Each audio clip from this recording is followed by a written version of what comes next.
2023 was quite a year, eh? I'm ready. Oh, are you starting the podcast? All right. Sorry, say that again, Phoenix. You had a good intro there, and I wasn't recording yet. 2023, what a year. What a year. There was a lot of good stuff that came out this year, both gaming and in movies, and yeah, I mean... That's debatable. Yeah, my gaming I was enjoyed it. a little short. Not gonna lie, I've only played like popular, like well-known games this last year. And it's a little embarrassing, and they're all like well-known games. You fucking scrub. Hey, you so, fucking. I apologize for not uncultured piece supporting of poop. Indie games. Which I probably should, because I wouldn't have listen the money to for that. You listen to the fucking radio, don't you? You listen to the fucking radio. I know you do. 98.1 CHFI. Can't let go of it, bro. I can't. It's the best. The John Test show. Bro listens to Drake every morning. I know it. I do listen to the fact that you know all this is proving my point. You fucker. It's the only thing I don't want to work on my phone while I'm driving the car, but yeah, there's a lot of good shit. I made a list. I don't know what you guys did. Yeah. I use my brain because I don't need to make a list. All right. And because we don't listen to the radio. All right. Okay, so we're shitting on analog here and radios. I see how it is. This is how it is in the Nerd Buds HQ. Welcome, Sam, by the way. Welcome back. You wanted a podcast? Yes, welcome back. Our main Sam, the only person who listens. All our 14 views on YouTube for our podcast was all Sam. Yeah. Just rewatching it. Sam just listens to it on repeat just to go to bed every night. I know, because I watch him when he sleeps. That is beautiful. Exactly. We got an eyewitness here. So do you guys want to start with movies? There's a lot of movies that came out last year. A lot of movies that I had to look it up, but there were a lot of movies that I was like, oh shit, that came out in 2023. I thought that came out like years ago. Yeah. Not years, but like maybe like 2022. Well, I'm gonna pull up a list. I think my favorite movie of the year that I think we would all love to talk about is I know what you say. Across the Spider-Verse. Fuck yeah. Yeah. Yes. There's a lot of sophisticated movies that came out this year, but yet my favorite is Across the Spider-Verse. Wait, hey, you know what? That is a sophisticated movie. Yeah. All right. There's a lot of deep shit in there. It's a good ass movie. And it's an extremely unique art style as well. So it's very niche, I guess you could say. The Teenage Mutant Ninja Turtles movie that came out, which I haven't seen, unfortunately. What? Has that art style. Yeah, and it's kind of cool. There's that a lot of like animated movies are adopting that art style now because it's really cool. Have you seen the Teenage Mutant Ninja Turtles movie, Marcus? I've seen it twice. I have it on Blu-ray. That movie's fucking rad. Yeah. Did you not hear a word I just said? I'm cutting out, aren't I?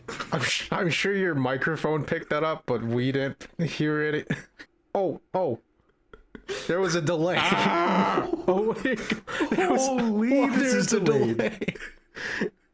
Whoa. I wasn't listening. I'm using a fucking dinosaur laptop. I don't... What?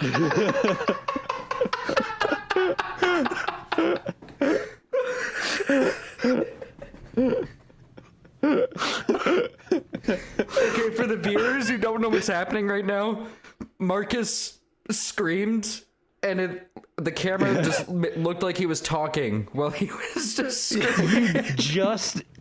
You just heard that now? Yeah, we just heard that now. We just heard the after like a... Okay, now you can hear... Oh, yeah. Now it's good. Okay, he's back. It's synced with your video now. That was like... I think that was a solid 30-second delay. That just happened. We don't hear the snap. Are you hearing this? It's matching with your mouth, but we don't hear the snap. I don't think it's picking it up on our end. Yeah. I fucking hate it here. There you go. Stupid. I think we're okay right now. What were we talking about? I think so. This is dumb. I was asking him if he's seen the Ninja Turtles. Oh, right, yeah. Turtles movie. Yeah. I have seen it. I've seen it twice. I showed it to Jess, and she really liked it, and I saw it with Chris Moulton the first time. It's on Blu-ray, and you need to get it. Get it on Blu-ray, you fucking bastard. All right, so I'm still lagging. Okay, cool.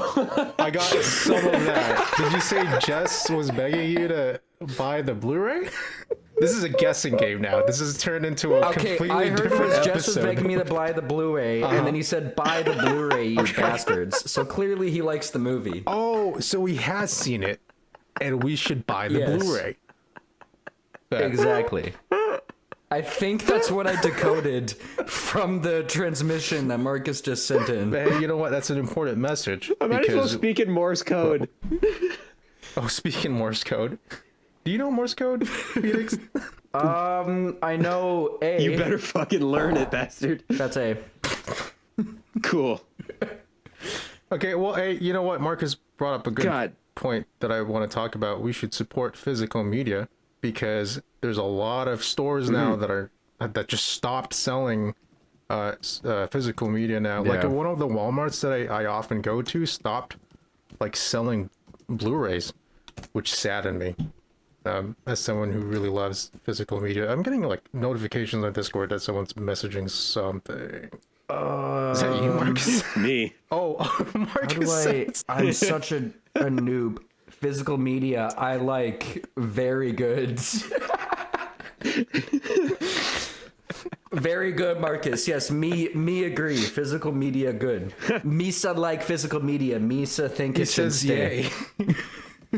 She would just replace Marcus with like an automated like AI voice to like do. We should, yeah. We should make an automatic AI of Andrew Garfield's voice. Oh my goodness! You know what? Just really sell that it's Andrew Marcus Garfield says and not we Marcus. should do that. No, he says you should that, and then says do that. I agree. I agree. I agree. Exactly. We're talking with a chat box here. Josh, kiss me. Mwah, mwah, love you. Phoenix, suck me. And he asked Phoenix to suck him. All right. My day has been made. Little You're jealous. That's my day has been made. He said. Perfect. Thank you, Perfect. I'm glad Sam, we for could. listening again to this podcast. Yeah, this is Josh, love me. I love you every second of the day, man. Second of the day, man. he's telling you to whip it out, bro. But here.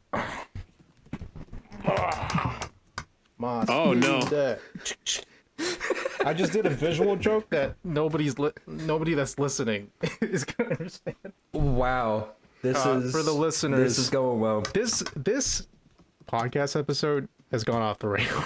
It really has. Immediately it went off the All right, rails. for the listeners, Wow. That was a 5-second delay from Marcus there. oh no, Ah! I mean I see his mouth moving and it's like I'm gonna figure out my shit. You keep going. okay. Okay. Well, Marcus is currently working out some technical difficulties right now. Yeah. Oh, He yeah. currently is Wait, very delayed. Before we get back on track, I just want to explain the visual joke that I did because I thought it was pretty clever. He said to Phoenix said to whip it out, and so what I did was that I stood up in front of the webcam and pulled out my Steam Deck. Get it? Steam Deck sounds like dick. All right, let's move on.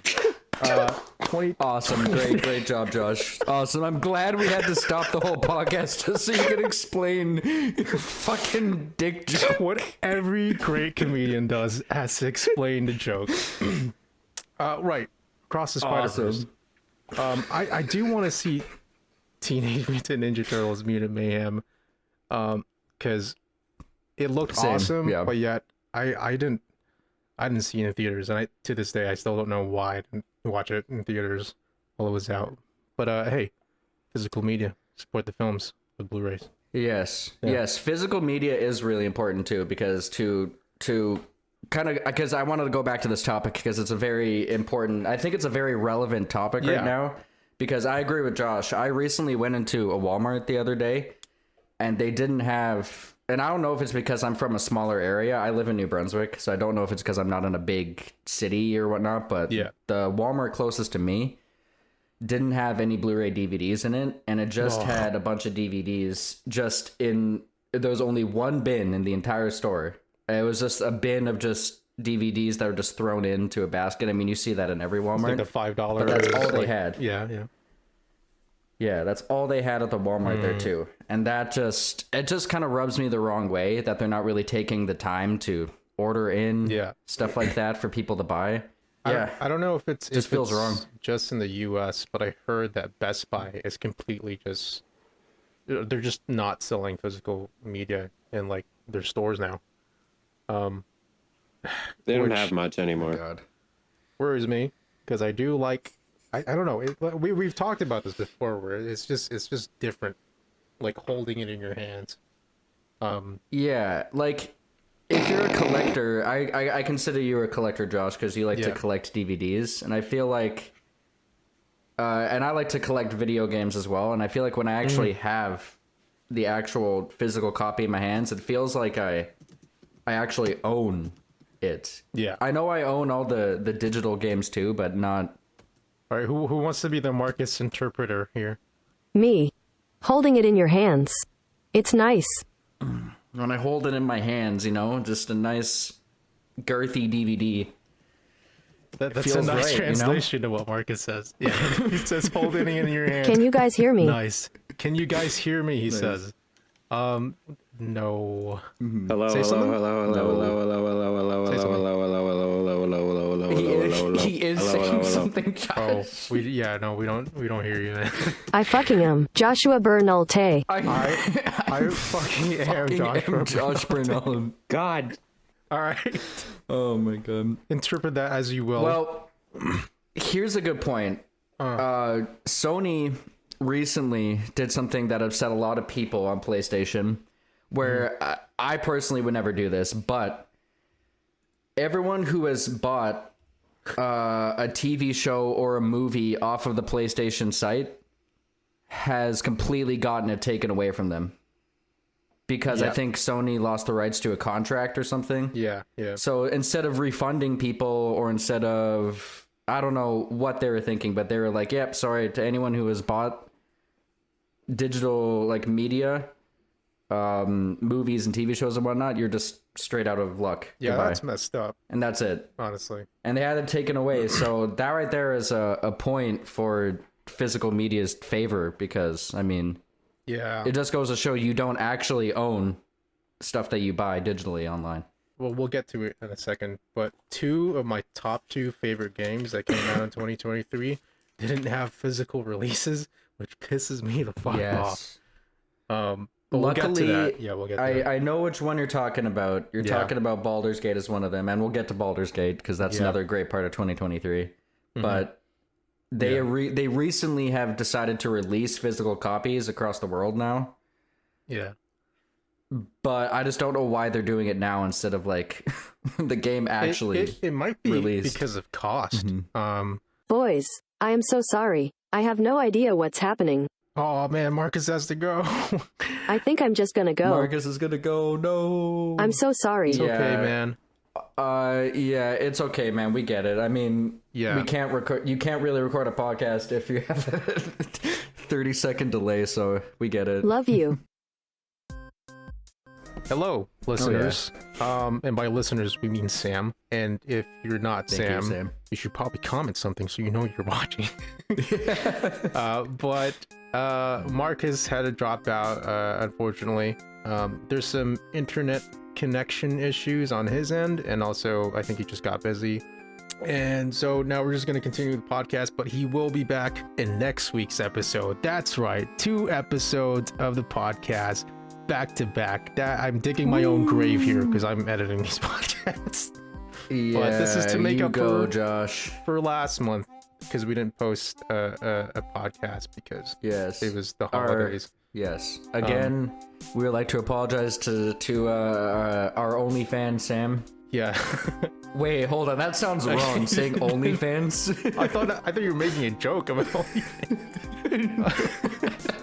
Yeah, subscribe to OnlyFans, Sam's Sam, thank you. OnlyFans. Only Sam.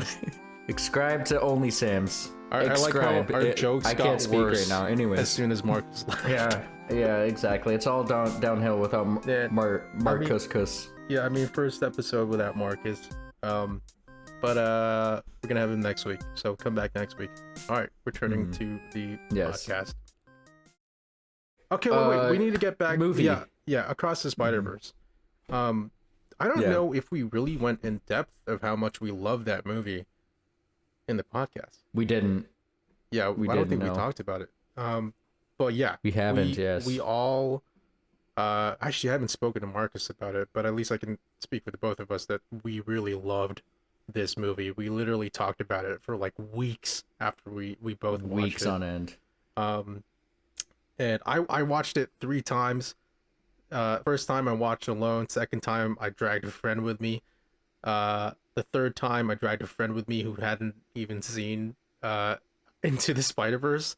I told her to watch it because it was on Netflix, but she didn't watch it, and she just went into Across the Spider-Verse. But she still liked it though, which is a testament to how good the movie is. But Exactly. I think the best thing out of the experience, I'm exaggerating. I'm not sure if that's true what I just said there, but one of the best things that came out of this experience was that Phoenix, a Batman fan, texted me and he said, I think I understand why people love Spider-Man now after watching Across the Spider-Verse. Yeah. And you have no idea how much Mhm. how amazing I felt as a Spider-Man fan to hear that Just from a to- Batman fan. Just to clarify Josh's point here, I'm not saying that I didn't used to like Spider-Man. I've always to some degree appreciated the character, and I've always liked Spider-Man, and I mean I grew up watching the Tobey Maguire movies, so Spider-Man is still a part of my childhood. But I've always just I don't know, I always like I like stuff like dark fantasy and dark superheroes, and I like, stuff like that. And Spider-Man being more of a lighthearted character, I'm not naturally drawn to that. But after watching Spider-Verse, I now really understand why people love him so much. And Peter Parker isn't even the main character in that movie. I think it isn't just Peter Parker that I like. It's just Spider-Man as a character in general. Yeah. So I love it. I love it. It's the movie that officially made me fall in love with Spider-Man. It's just that good. It's just that good. It really is. And also, I've only read a little bit of Miles Morales' like run in the Ultimate Spider-Man comics, and I wasn't like in love with it. But the Spider-Verse films really made me like this version of Miles. I just love, especially here and Across the Spider-Verse, where they put him in this really really tough situation. And the thing about it is because it's a very grand story involving multiverses, but because you follow Miles and his story, it feels very personal, which I think is perfect for Spider-Man. I think the best Spider-Man stories are the ones that feel personal, that actually affect the man behind the mask. And also, actually, you brought up a good point about how you like darker tone stuff. And we'll talk about that later because it's revolving around a game that may or may not involve Spider-Man. But yeah, Across the Spider-Verse, I think still for me that's probably my number one movie of the year. It's a very biased opinion because I love Spider-Man, and I think this is just like one of the top tier Spider-Man for me. Well, coming from someone who isn't a major Spider-Man fan, it's my favorite movie of the year. That is I just fucking remember insane. I was in the movie theater and I was so sucked into the story that I didn't care how long the movie was. If that movie was a 6-hour long movie, I would have gladly stayed and watched the whole thing in one sitting, and I wouldn't feel tired or exasperated. I was like, when that movie ended, I immediately remember feeling upset that the movie was over. I was like, fuck. They wanted to end, dude. What? I just didn't want it to end. And it was like a 3-hour long movie, and I still wanted it to keep going. I could have easily sat there like the entire night and just kept watching Spider-Man. There was never a moment in the movie where I wasn't sucked in and completely immersed. And I don't remember, it's been a while since I've watched it, but I don't think there's a single moment in the film that ever really took me out of it. Yeah. Except for some people in the audience, but yeah. Should I talk about that? Is that fine? Because there is a funny. Oh, is this the? So okay, I think I know what you're talking about. Yeah, so there's a meme online that I seen on TikTok.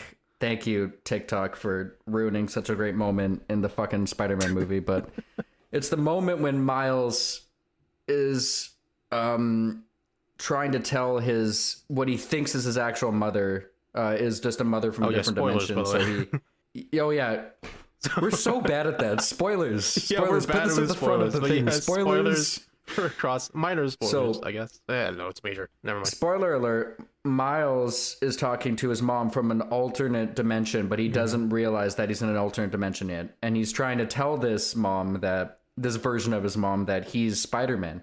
So he, kind of takes off his shirt, kind of shows the Spider-Man symbol. He's like, Mom, I'm Spider-Man. And then somebody in the movie theater just screams, wait, he's black? Just screams that into the movie theater.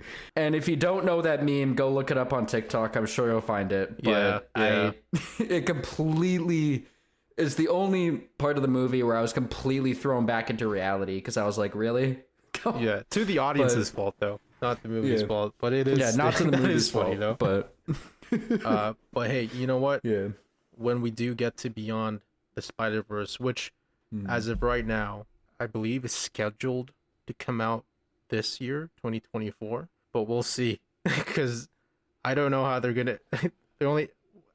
How are they gonna pull that off? Do you think they're gonna do that? We'll talk about it next time in the next episode, I guess. Yeah. But I think they're gonna do it. I think they're gonna do I that. hope so. Hopefully not with the I hope cost so of too. overworking Yeah. the crew. Yeah, I did hear a similar complaint from a close friend of mine who said that he wasn't as big a fan of a movie because he thought that so much was crammed into just this one film, and it just kind of felt like they were kind of like it just kind of felt like there was a lot of loose ends they didn't tie up. Right. I don't particularly agree with that point of view because, as Josh just stated, they do tie up a lot of character arcs, which I think was kind of more of the point of the film, and they were purposely leaving the narrative open. But I think it's a fair point. but It yeah. does. There are certain points. I mean, I've grown to appreciate it even more now after seeing it multiple times. yeah, But sometimes at least in the first viewing, it can get overwhelming because there's a lot of stuff happening. But what made it work for me was that I was still able to follow the story because of Miles. We were still following Miles throughout the journey, which sort of brought in sort of the personal stakes of everything, which made it it wasn't tough to chew on. I didn't. What the fuck? And yeah. I'm not gonna speak English. it's easier to digest after watching it a second time. Yeah. Which is how I also feel about another one of my favorite movies, Oppenheimer. Nice segue. Good segue. Thank you. See, you can tell that I've recorded episodes multiple times, so I'm dabbing right now. Hell yeah. We just dabbed. Yeah, you can tell that I'm a podcaster now. That segue blew me away. Get it? Blew me away Because there's an like the bomb Right. in Yeah. Oppenheimer. Exactly. Exactly. Yeah. Oppenheimer. So, Oppenheimer. I'd love to get into this film because this was a contender for my favorite film of the year. Because one, Christopher Nolan is amazing. Two, Yes. it's just another one of those films that, just like Into the Spider-Verse, I was completely hooked from the beginning, and I was just sucked in, and it was just a fun movie to watch. The reason why I think I place it second to Spider-Verse, though, is because there is one obvious complaint that I have, which I don't really have an obvious complaint to Spider-Verse, and that's the obvious complaint that I have for Oppenheimer is that there is an insane amount of information to digest in the first half of the movie. Yeah. And it got kind of to the point where I think maybe 40 minutes into the film, I was starting to get a little lost. Not so lost as I completely didn't understand what was going on, but I just had a lot of questions like, wait, who is this person again? Because there's so many characters. I was like, who is this person they're talking about? Wait, when did that happen in the film? And then I kind of just had to just accept things and be like, okay, I don't remember this person. I just have to move on. And it was kind of a little bit, I thought that there was just a little bit too much exposition dumping happening. And then that's why I kind of got a little bit lost. Well, I mean, Nolan But is that known kinda- for having heavy exposition in his films. heavy exposition. Yeah.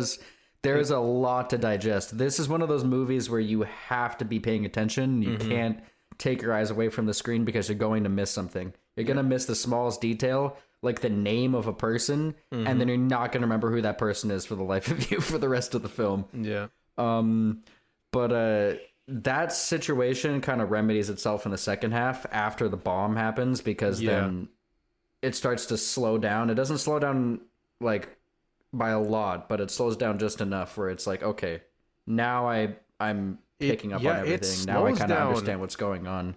It slows down a lot after the bomb drops. Yeah, oh yeah. Which actually, sorry, let me finish but do you have any more to say? Yeah, it's just after the bomb, it really just slows down, and I was able to digest things a lot better. But I mean, despite that complaint, though, like I said, I make it sound like it's a confusing movie. It's not that I was completely lost. I enjoyed my time with it a lot, and I have more to say, but I just want to hear Josh's point right now. Yeah. Also, it's I'm glad you saw it in theaters, because this is most definitely a theater experience, especially with loud fucking speakers. That's an excellent point. That's an excellent point. Yeah. Yeah, I'm actually just kind of supporting what you've already said, because that first half of the film definitely felt like, because all I've heard about this film beforehand was like, oh my god, this is like another Nolan masterpiece, and I was hyped. I was like in the hype train, and then I got to the movie started, and literally the first half, my eyes, ears, and brain couldn't process everything that was happening, because like it'll establish one thing and then it just moves on to the next scene, and your brain's trying to catch up on like everything that's happening, because there's so much going on. And then like you said, as soon oh fuck, spoilers for Oppenheimer. Well, okay, well listen, Oppenheimer is about a bomb dropping. We're not really specifying anything. Listen, it's based on a real life story, so if you don't already know the story of World War II, then you need to get cultured. You need to get absolutely cultured. Yeah, there lots you go. of spoilers for movies, guys. I'll just put that at the beginning of the video, I guess, for the YouTube. Fuck the listeners, I guess. I don't know how we're gonna address the spoiler alerts and not like midway during our conversation. I'll remember this for the next thing that we bring up, because there's a lot of stuff to go through. Okay. The first half. Yeah. So once the bomb drops, which is I guess, at least I don't know where it is at the point of this story or the film, but it feels like it's been a while. But I think it's the halfway point. It's been a while since I've seen it, but it feels like it's in the midway point. And when that bomb drops, it significantly slows down. It does feel like too much, at least in the first viewing. I've only seen it once. I want to buy the Blu-ray, or at least wait for the 4K. Again, physical media, support it. But it makes me support physical media, guys. It's very important. I can't stress that enough. Anyways, it makes me feel like it's intentional, because maybe what Chris Nolan is trying to do, there's so much going on in Oppenheimer's life, because there's so much happening and so much to process, and so focused on the mission of creating this bomb, that he forgets about the consequences of what this could mean. And by the time the bomb drops, that's when the consequences start sinking in. Yeah. And he's like, oh fuck. And it's slowing down. He's processing everything now, and everything is just going wrong. And I think, I can't speak for Nolan, but that's how I interpret it now, after thinking about it a lot. That's a very good point. That's one I've never thought before. But yeah, it kind of follows, the pacing of the movie follows Oppenheimer's thought patterns throughout it. Yeah. First, he's just trying to rush as fast as he can to build this bomb and end the war. And then after he builds the bomb, things go, he bombs everything. That's when he starts reflecting on the past. He fucking drops. He nukes them all. Why is that funny? Yeah, no, it's not a funny. Sorry, no, we shouldn't do it. No, it's just the idea, like Oppenheimer bombing everything. Anyways, not an intentional thing to say. After the bombs drop, that's when I agree. That's when he starts to reflect and he starts to really think about things, and that, so I think you're right. The pacing of the movie is linked with Oppenheimer's mental journey. Yeah. So that's actually really, that's one way to look at it. God, you're so insightful. Thank you. I like that. Another interesting point, and Josh and I had a bit of a debate about this earlier, at which point I was wrong, but I also want to bring it up because this is a topic that I think not a lot of people would really kind of notice at first about the movie, but there was no CGI used at all throughout the entire course of the movie, which to people that don't really research movies or look up things about movies, I think if you're just a viewer that's going in just to watch it, you know nothing about Christopher Nolan or anything about that, and you just want to watch the movie, I think the viewer's immediate assumption was a couple things in the movie would be CGI. If you don't know who Christopher Nolan is, that's probably what you would assume. So the fact that Nolan was able to pull off a couple really amazing stunts in the film and make it look very real is just a testament to just how accomplished he is as a director and as just as a filmmaker. Yeah. Also, I feel like that's also such like a very privileged thing for a director, because I don't know if any studio would let any other person create a huge bomb for a movie. Yeah, and blow it up in the middle of hey, they're like, he comes to production company, he's like, yeah, I want to simulate a nuke with a real bomb. Is that okay? Is that cool? I was like, yeah. All right, sweet. Yeah. Yeah, of course. Yeah. But hey, it worked. It worked. You felt it in the scene. Yeah. It worked really well. Yeah. I wasn't aware that the movie wasn't made with CGI at the time, and I thought like that obviously there was visual effects was put into the bomb. Like, it's not like it was shot and then they just immediately put it onto the screen. Like, they put VFX into it, but I thought that it was a CGI thing because I didn't actually think that Nolan would even have the rights to be able to blow up a bomb that big. Apparently he does, but to Josh's point, you have to be pretty privileged to do that. But I was under the assumption that it was CGI. So the fact that I thought that, and I'm sure a great many people still think that, is just, that's impressive to me. Yeah. Well, I think it's also because we've been spoiled a lot by a lot of recent films just heavily relying on CGI that we just expect any. Marvel's a good example. Yeah. By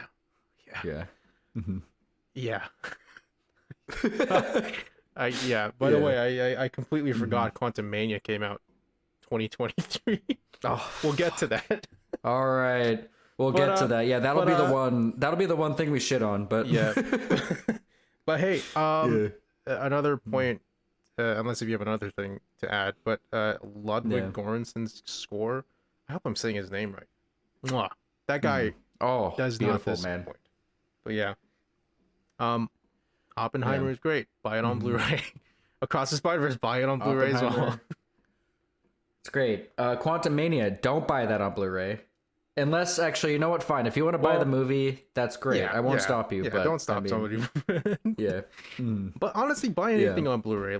Let money talks in the industry. If you let them know that you're buying certain things, they will keep producing these things. So buy Blu-rays. And I'll speak for Marcus. I'm sure he agrees. I'm sure he agrees too. Yeah. If he doesn't agree in physical media, then I think we need to have a serious topic about whether he should continue in Nerd Buds or not. Well, I'm kidding. Whoa. The end of Marcus? Wait, no, I'm kidding. I'm kidding. Nerd Buds? Do you have a different movie in mind? Because I do have a list. If you don't have any.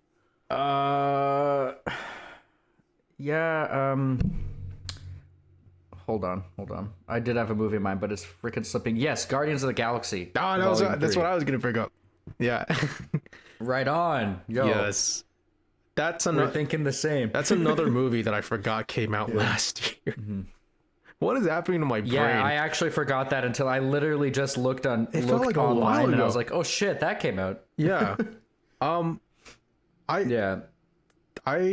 loved it.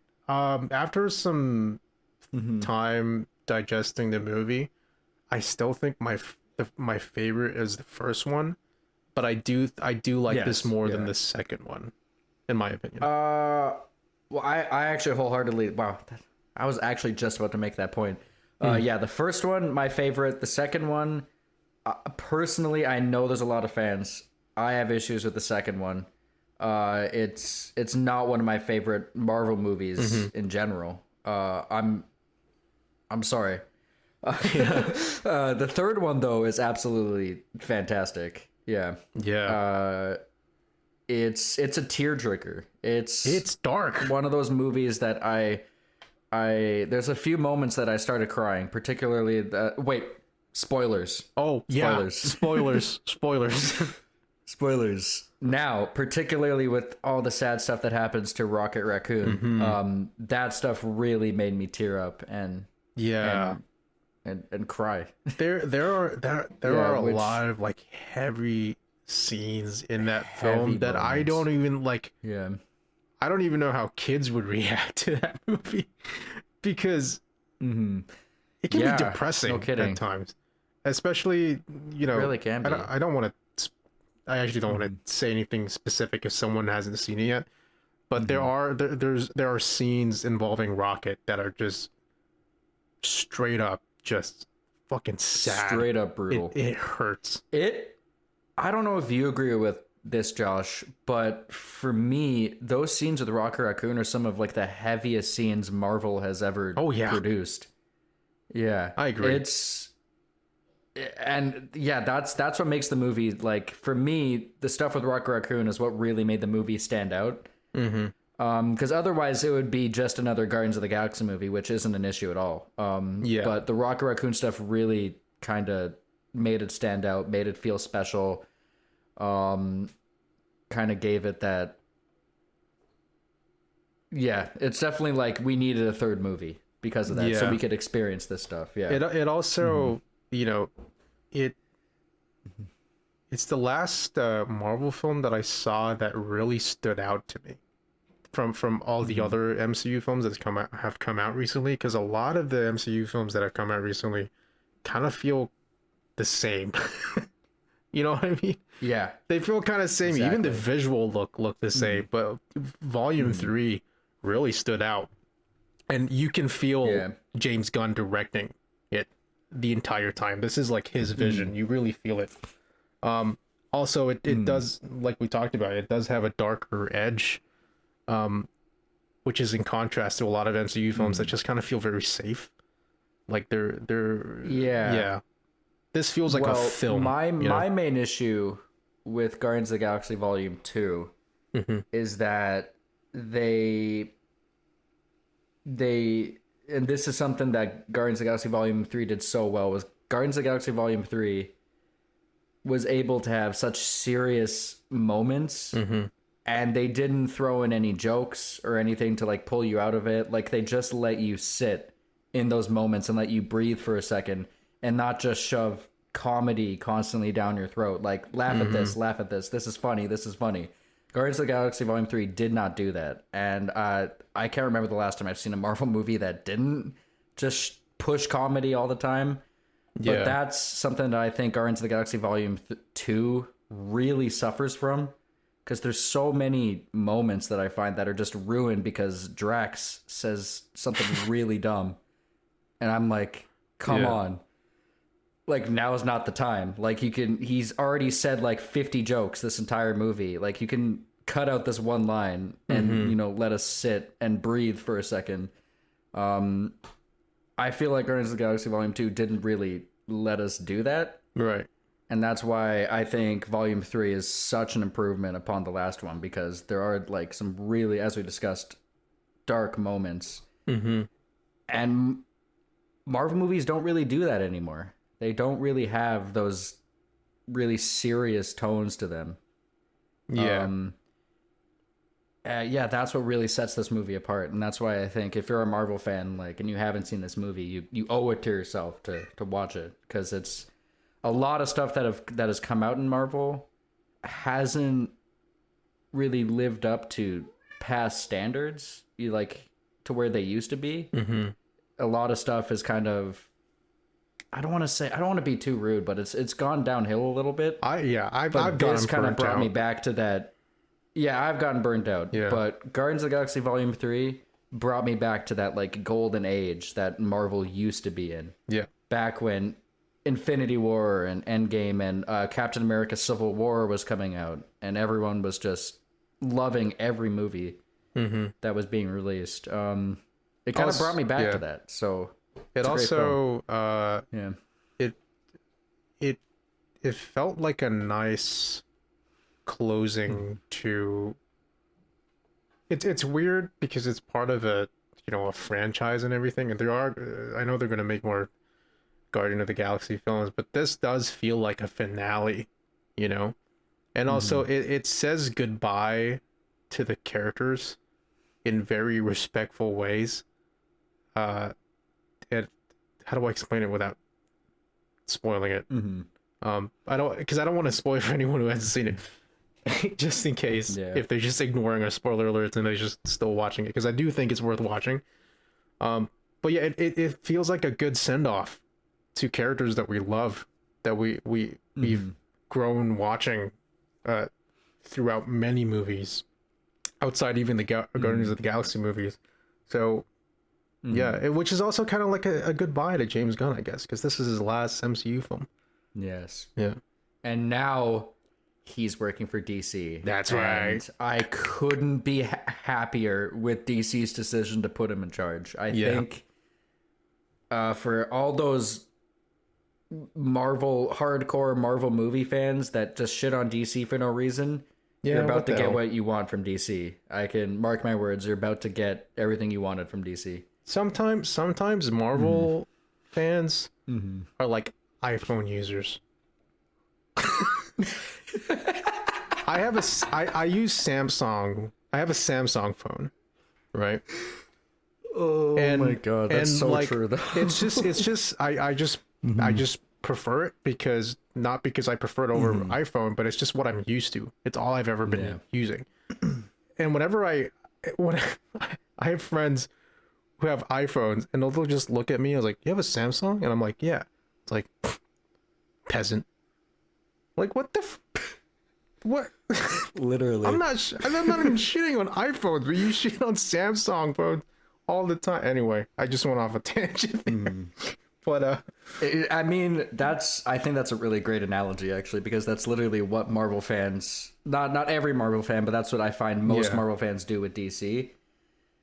For Marvel, if we're talking strictly movies, I mean, yes, I would agree that they're right, but there's way more to DC than just the movies. Yeah, we should say that for Marvel fans who just watch the movies, the DC movies don't reflect the comics at all. At all. In fact, I don't even think most MCU films actually reflect even the Marvel comics. Yeah, that's true. Yeah. That's true, actually. Yes. Because I think Tony Stark was a lot different in the comic books before Robert Downey Jr. embodied him, and then they kind of changed him in the comic books to reflect his personality a little. But before Robert Downey Jr. took the spotlight, I'm pretty sure I remember reading that that Iron Man was a completely, like, Tony Stark acted completely different than he did. Yeah. But yeah, Guardians of the Galaxy Volume 3. Oh, goodbye to our OG Guardians. Goodbye. Yeah. We love them. We love them. We love them. We love them. You have another one? Do I have another one? I think those are like my top movies of the year, really. Yeah, I did like Killers of the Flower Moon a lot, but since you haven't watched it, I will refrain from going into it because there's not really much I can really say. But Killers of the Flower Moon is fantastic. I could have watched it too. But watch it. That's all right. That's all right. But you know what? You know what, Phoenix? It's a good movie. If you have spare time, watch it. Yeah, you know what, Phoenix? I will watch it on Blu-ray. That's right, guys. Fuck yeah. Blu-ray. Physical media. Do we sound like media? Is this like an okay boomer moment? We're like, oh, hey, physical media, boomers, kids. hardcore boomers. Fuck the digital. Man, Watch is this our grumpy phase? Where we're just gonna be old men like back in my day, we had to put the disc in and watch the movie. We ain't just Back in my day, people actually had to draw their art instead of just using an AI bot. Yeah, that ain't art. Well, actually, you know what? Well, maybe the younger generation do consider it art, but that's a whole other conversation. I hope AI not. is a whole other conversation. Whole other conversation. Yeah, I mean, I guess that's really the most important films that we both have seen. I'm sure Marcus would have loved to add something here, but unfortunately he's not here. So we miss you, Marcus. Do you have honorable mentions? I guess I do have some honorable mentions. Honorable mentions. Yeah, you know what? This might be a surprise, but I did like the newest Mark Wahlberg film, The Family Plan. It's cheesy, but it's a fun movie, so watch it. Well, that's fun. Blue Beetle, yes. I haven't seen that. I believe that the reviews of the movie are right. It's not that great of a film. Okay. But hey, at least that character finally got something in the spotlight because Blue Beetle is quite interesting. Indiana Jones, another honorable mention for me. That's it was all right. It's a good one. If you like Indiana Jones, watch it. I meant to watch the Dungeons and Dragons movie. I'm upset about that. Oh, that's one of mine. I should watch that. Yeah. My honorable mentions are, one thing I'll mention is Past Lives. Past Lives is one. Buy it on Blu-ray. Dungeons and Dragons, you mentioned that, the Dungeons and Dragons movie. I gotta watch that again. I've only seen it once.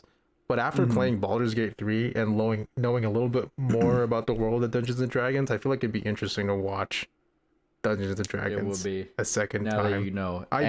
Yeah. Oh wait, hold on. I should have said that. See what you did? Yeah. Okay. All right. You created a bridge. I created a bridge, and now I am losing time to mention others. So I'm just going to say very quickly: Knock at the Cabin, Creed 3, Mission Impossible: Dead Reckoning Part 1, No One Will Save You, Evil Dead Rise, and Dungeons and Dragons is the Dungeons and Dragons world, which is the same world as Baldur's Gate 3, and we are now on the game segment of 2023. Should we just straight up talk about Baldur's Gate 3 and how awesome it is?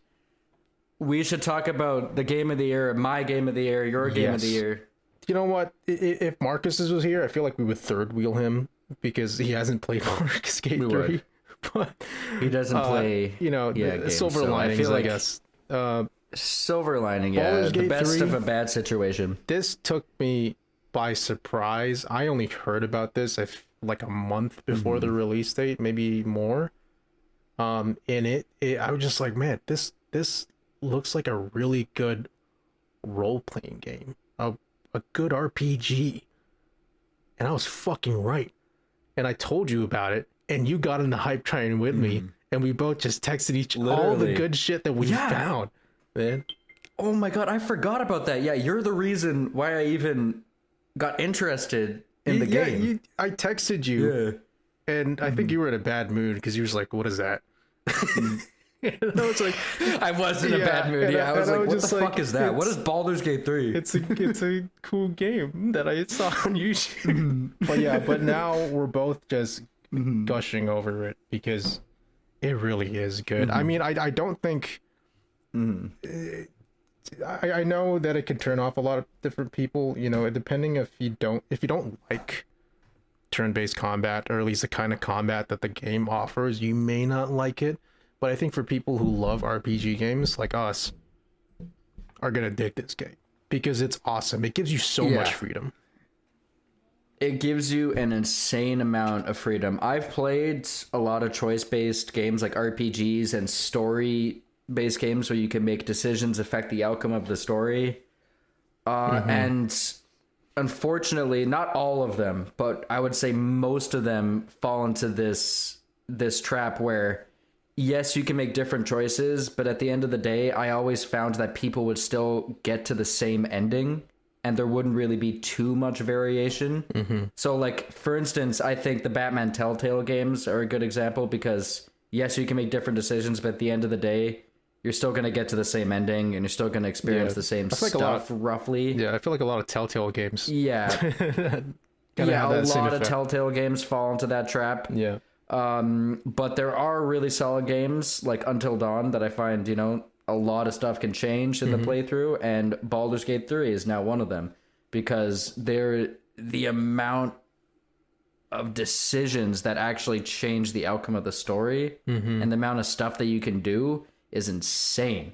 Like, yeah, you can have, like, Josh and I have been playing an Evil playthrough together, and we've played through with characters that were with us for the entire story that straight up just abandoned us because of how bad we were. Yeah, we made some and evil... now we have to play through the remainder only of the game. Because Phoenix wanted to sleep with them. Minthara that we lost a bunch of people. Listen.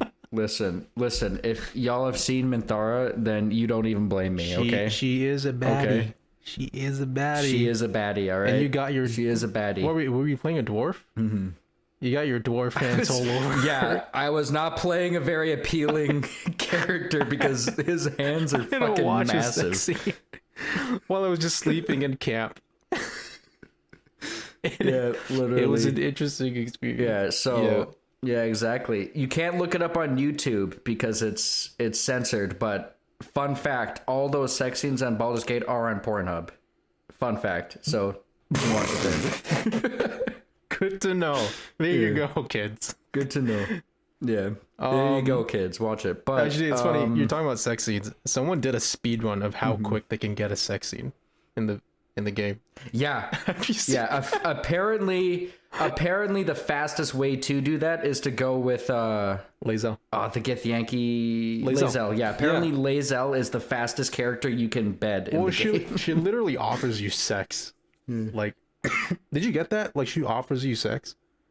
She's like, I in the first night, yeah. Yeah, he's like, because I think I sided with her when she was, she was bullying the tiefling in camp, and I sided with her, and she was like, "Oh, okay, yeah, let's do this," and I'm like, "No."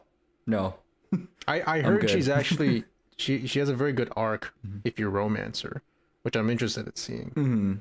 Okay. So yeah, I mean that's another thing. The amount of like each character is so nuanced and has such deep storytelling to them, and each character is just so evolved, and they're not one layer whatsoever. Like like Shadowheart has a lot of layers to her. Karlach has a lot of layers to her. Will does. I guess Will is a little. Will's probably my least favorite, but I mean he still has some layers to him. But I'm telling you, a lot of the characters have just so much depth, and they go through a lot, and they change throughout the course of the story, and the storytelling is just more. It's fantastic. It's also like one of the most wonderful things about the game is that you won't be able to experience all of what the game can offer in one playthrough. There's so much replayability to this game. Oh yeah. That like I've put in around 148 hours into this game. That's a rough estimation. 148 hours into this game, and I still haven't seen everything. And there's scenes in like YouTube videos that are like, wait, where the fuck is this? There's like sections of games that literally that I haven't even seen yet. Insanity. Literally. I would, now this is just a ballpark guess, but I would say in order to experience literally everything the game has to offer, you would have to put at least 300 or even possibly more hours into the game, because now that's if you're really trying to like get into the details and be like, I want to see every piece of dialogue this game has to offer, which is apparently a million words, over 1 million words are in the game. It's insane, the amount of choices, the amount of dialogue, the amount of characters, even the NPCs, like even the random NPCs that you stumble across. Like in Skyrim, you always hear the same, 15 voice actors. And you can always tell, like, oh, this was voiced by that guy. I never came across that in Baldur's Gate. Every single NPC I came across had a unique voice, and to a certain extent even had a unique character and a unique personality to them. It was just, the world is so unbelievably fleshed out. It's so immersive. It's insane. I think that's the thing. It's immersive.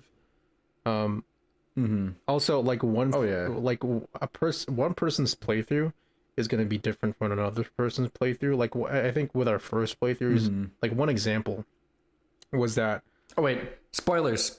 Spoilers. I'm gonna try not to mention the name, but I'll just say there's a companion that when you first meet this companion, you can recruit this companion, and this specific companion has been one of my favorite companions in the game.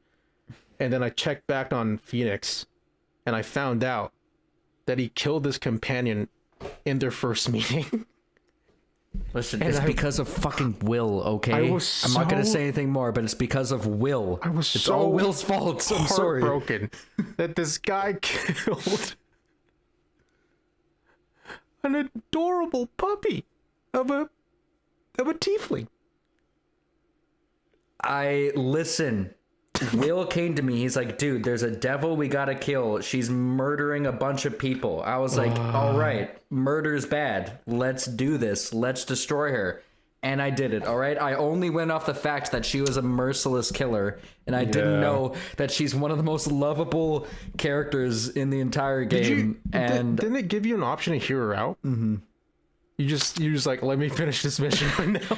It did. I thought my interpretation at the time was, I'm not going to hear out a killer. She's killed a bunch of people. She's just going to try and manipulate me. Off with her head. And that's literally what happens. You cut off her head. Man.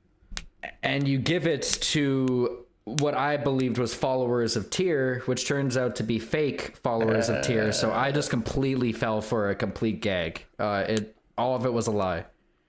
Yeah, and in your playthrough, you don't even find out that they're fake, right? That they're not followers of Tyr. No. Yeah. I don't even find out they're fake. And in Josh's playthrough, if you don't kill said character, Will goes through a transformation that I never got to experience in my game. It makes him look cool. And too. that leads Will down a complete, had a completely different experience with the character of Will than Josh did. Because Will, basically, I don't want to ruin it, but Will goes through a character transformation if you decide to kill this. If you don't decide to kill this character, that doesn't happen if you do kill them, and it completely changes the course of Will's story. So right there, that's just one of the many choices that completely changes the game. Yeah, dude. For those who have played Baldur's Gate 3 and you know exactly who we're talking about. In my head, they're raining down hate on your ass for killing this companion. Yeah, I wasn't thinking. Yeah. Listen, it was 1 a.m. in the morning, okay? Give me a break here. I was tired. It's all right. But you still had the second playthrough and future playthroughs to go through. Actually, it's funny. I did. Because in our evil playthrough that we were playing on together, we finally had that companion in our group. But because we went the evil route, that character left the group, and Phoenix still and I didn't get to experience what it's Josh. like to have her in But actually, you missed out on a character too. I did. What the? Yeah. There's one character where you sort of meet this character in a very odd situation, I guess. Yeah. And I was too scared to interact with it because I was because like a lot of choices can have consequences in this game, and I was very, very cautious of my decisions. I'm not going to say who it is, but there is a portal that you stumble across at the beginning of the game. It's a purple portal. Yeah. And said character is trapped in the portal. I investigated the portal because I just was, I wanted to see everything the game had to offer. Josh, playing a bit more cautiously, decided, you know what, I'm going to play it safe. I'm not going to look at the portal. And he never got to meet this character. Yeah. Who actually plays a vital part in Act 2 because this character can actually end the game, completely finish the entire game in Act 2. And yeah, I found that out by playing with this character that I was like, holy shit, the game can end right now. It's and insane. I'd be able to miss out on the entirety of Act 3, which is like the second half of the entire game. Yeah. It's insane. Honestly, like one playthrough will not be the same as another playthrough. Yeah. I'm sure, like, to those of you who haven't played the game, everything that we've said probably sounds like, holy crap, there's a lot to this game. And you would be right. This game has layers to it. It's such a complex game, but in a great way. In a great way. Now, let's talk about the one negative about the game when it came out, which is that it didn't have a physical release.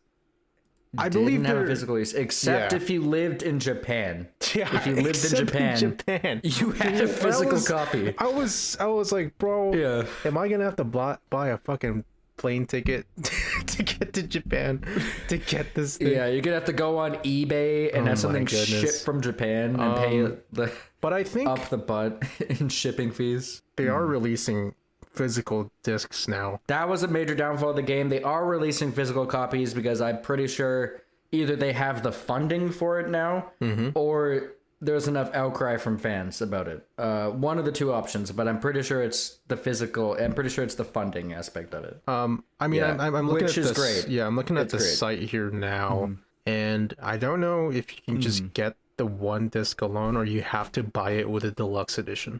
It would be unfortunate if you had to get it with a deluxe edition because, like we've said numerous times, physical media is so important.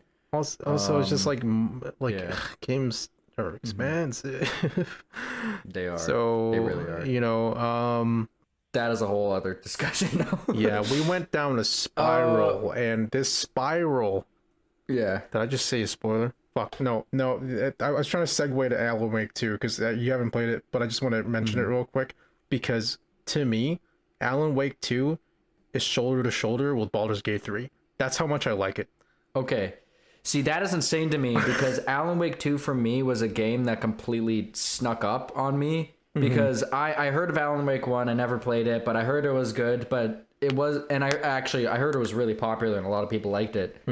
So I kind of thought that Alan Wake 2 would have gotten like similar plays. Like, yes, it's a great game, but I did not expect people to like absolutely fall in love with this game. And I did not expect it to win all the awards that it did. I was completely caught off guard. And now I desperately want to play it. And I have to play Alan Wake 1 first. And apparently I have to play Control, according to Josh. So I will play Control as well. Yay! We might. Phoenix might play Alan Wake 1 in the channel. We'll see. I don't know. I will. Yes, Nerdbuds, aka Sam. I am gonna play Alan Wake 1. Not anytime soon, but in the future, it's happening. So currently, Phoenix is playing through Resident Evil 2. Remake. Oh my fucking god! Save me. We're doing fucking this because I played his quarantine game, which was Hollow Knight. Finished it, loved it, and now he's playing my quarantine game, which is really struggling with. It's one of the more harder games I've had to play because I'm a complete little bitch when it comes to horror games, and I get so scared.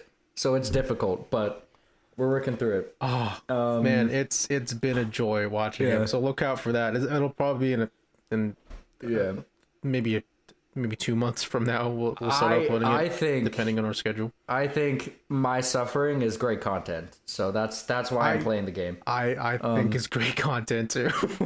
So yeah, I'm excited for you to actually edit them. I can't wait. I can't wait. Another game that I played that I don't think you've played yet, Josh, since we're talking about a game that you've played and I haven't played.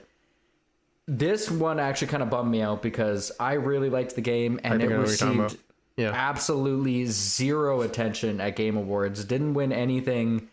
It was barely even talked about. I really liked Star Wars Jedi Survivor. I loved Fallen Order. I think it's great. It's a great story, and I absolutely fell in love with the character of Cal Kestis, and I think he's such a cool Jedi, and I really, really want them to bring Cameron Monaghan for some form of a theatrical release because he's such a good actor and he plays such an interesting Jedi. And I love it, and I love Jedi Survivor. It's a game that has a lot. The stories. I mean, like, don't get me wrong, it's not my favorite game of the year, but if you like Star Wars, I mean, come on, it's a no-brainer. It's a great game.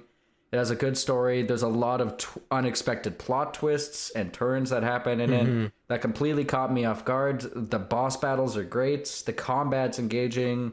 They do a little bit more with the exploration too. There's actually a lot you can explore. It's kind of Metroidvania-esque because in order to explore the map fully, you have to unlock abilities that you get later on in the game. So it kind of forces you to come back and explore areas, which is something that Metroidvanias do. So it's kind of like an action adventure it has Metroidvania elements in it as well. So if you like that type of feel that Metroidvanias go for, there you go. Jedi Survivor has that too. And yeah, if you like Star Wars, just get the game. That's what I'm saying.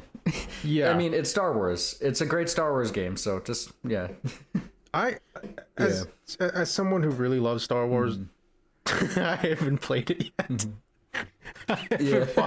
Look, there's such small windows on when you to like buy these games because I was like, I'm saving up money for this game, so I can't really play this game yet. I'll have to wait till I have the money to buy it, and that's unfortunately Jedi Survivor was just one of those games that I was like, I had to take a backseat because you were looking at other games. Yeah. But yeah, I do want to play that eventually. And it looks great. It does look great. So it's a little bummer that it didn't get enough attention, but it was kind of up against a lot of good games. Great stuff. Especially with Baldur's Gate 3, which just kind of wiped the Game Awards, honestly. Yeah, Baldur's Gate 3 and Alan Wake 2 kind of stole a lot of the awards of this year because, I mean, Marvel Spider-Man 2 literally got nothing as well. It literally got nothing as well. Yeah. And it was up against I was shocked by that. Yeah. I guess I would want to talk about Marvel Spider-Man 2, but we literally dedicated a half an episode to it. So I think everyone already knows we like the game. So that's another one of the best games of the year. Spider-Man 2.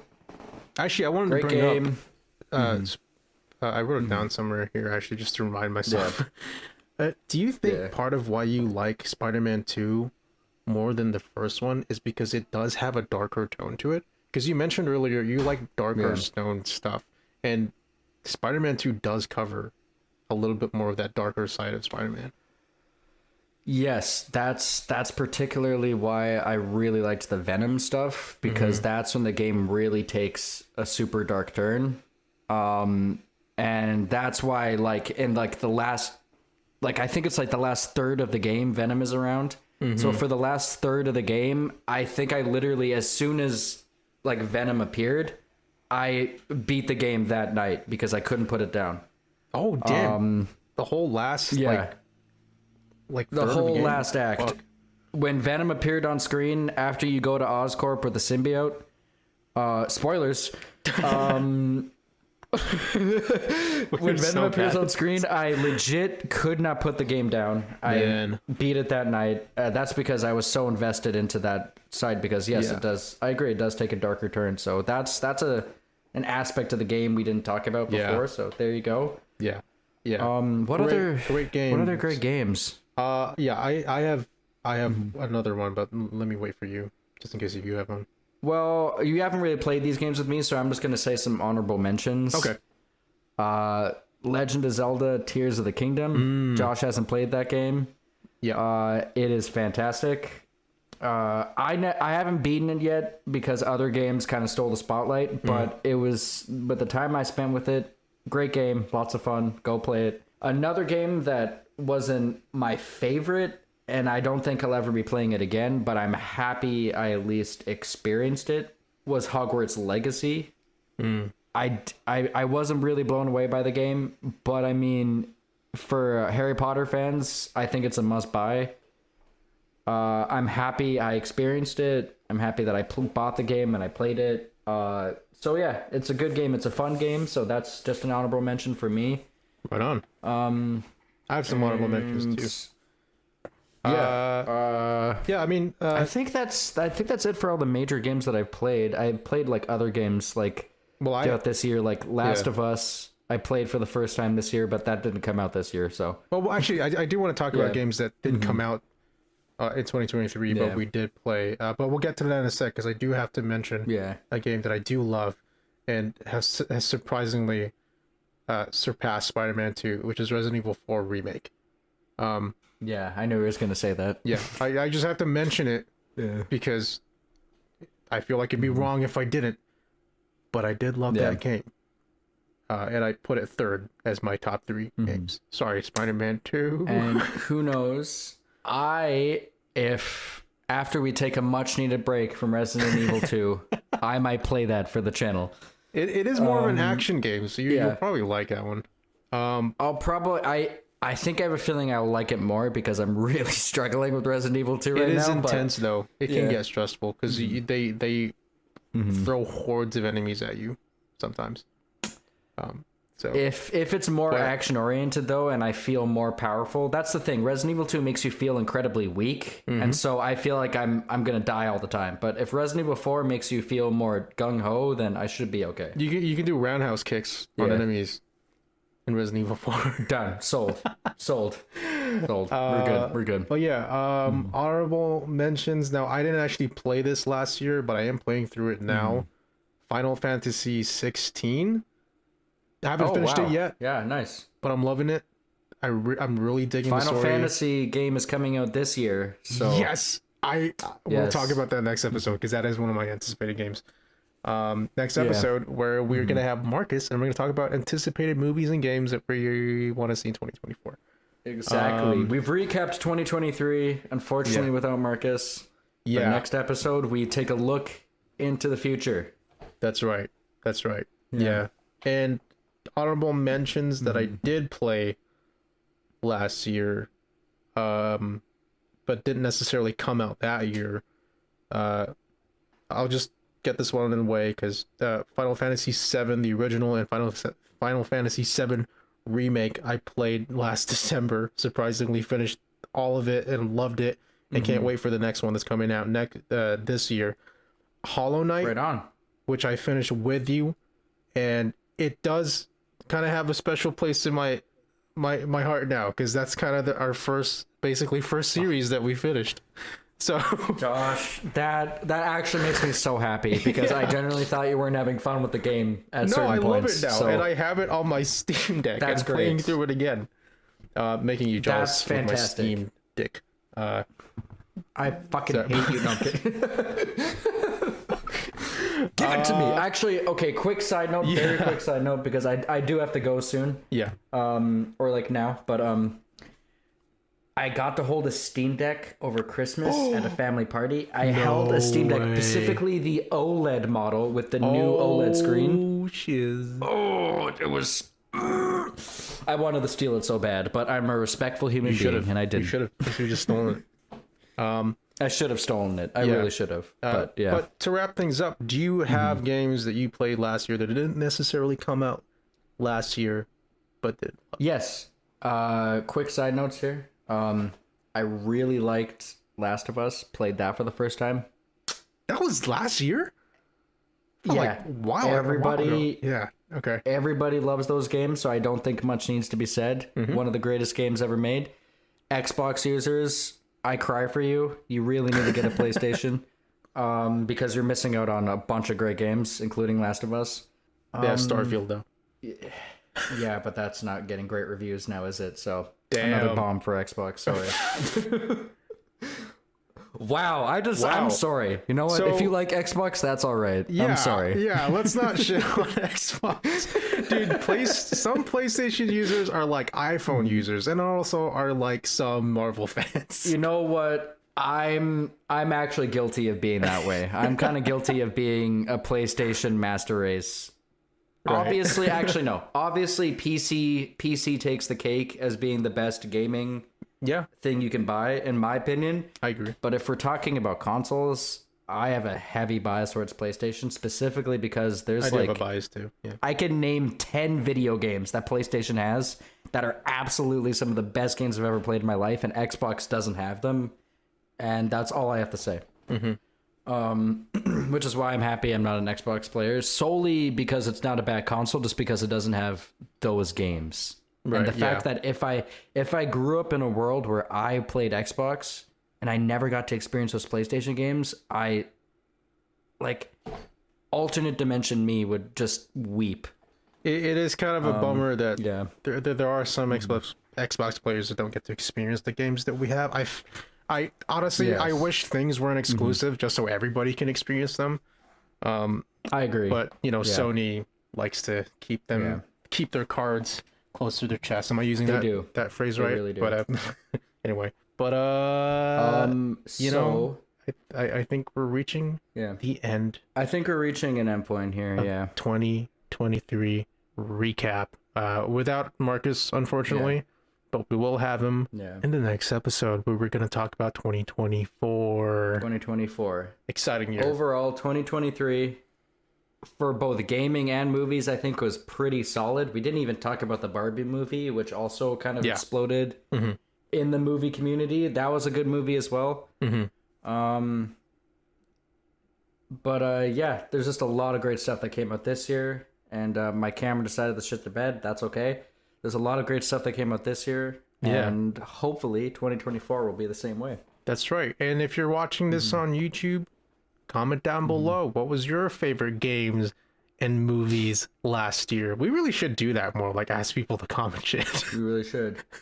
We should actually, what I'm going to do when I upload this podcast is I'm going to upload a poll with it. That's good. Just says, I'm going to give a list of stuff, like what was your favorite movie, and maybe list 4 movies, or what was your favorite game, maybe list 4 games, and kind of just see what people say. So Sam, if you don't respond to those polls, then you're a fake fan. That's right. Anyways, Sam, putting pressure on you now. You gotta look for that poll. Even if Phoenix forgets it, it's somewhere out there. Just look for it. Exactly. Do you think he's okay that we mentioned him in the podcast? I hope he's okay with it. Well, it's not like we mentioned his full name. Sam, if you want us to stop calling you out, just comment down below. Let us know. Comment down below. Let us know that you're uncomfortable with what we're saying. Hell yeah. Hell yeah. All right. Okay, anyways, I really do gotta go. So let's end this. Thank you guys for listening. Let's end this, and wow, we still don't know how to end podcasts, do we? Yeah. All right. Have a good day, everyone. I'll just say, I'll plug all the shit. If you liked this episode, guys, not only is it available on Spotify, but it's available on YouTube, Castbox, Pocket Casts, Amazon Music, and a few other stuff too. We are everywhere. So if you like this, follow us on all those platforms. Give us a like, give us a follow, and subscribe to the YouTube channel because there's a lot more content in store for you there. Right on. Yeah. Thank you, everyone. Thank you. Bye. Bye-bye. Bye, Marcus. Bye, Marcus. Bye. Love you. Love you.